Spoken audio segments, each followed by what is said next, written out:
Juda ham ko'p o'quvchilarni adashtiradigan o'sha izotop, izoneytron, izobar va izoelektron mavzusi. Izotoplardan boshlaymiz. Aslida izo so'zi bir xil degan ma'noni bildiradi va izotop so'zidagi oxirgi harf bu proton.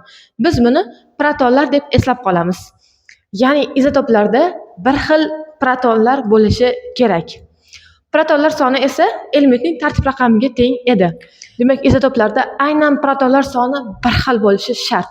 Neytronlar soni yoki atom massasiga umuman e'tibor qaratmaymiz. Biz faqatgina protonlar soniga, ya'ni elementning tartib raqamiga e'tibor qaratamiz. Misol uchun kislorod izotoplarini olaylik. Kislorod 16, kislorod 17 va kislorod 18.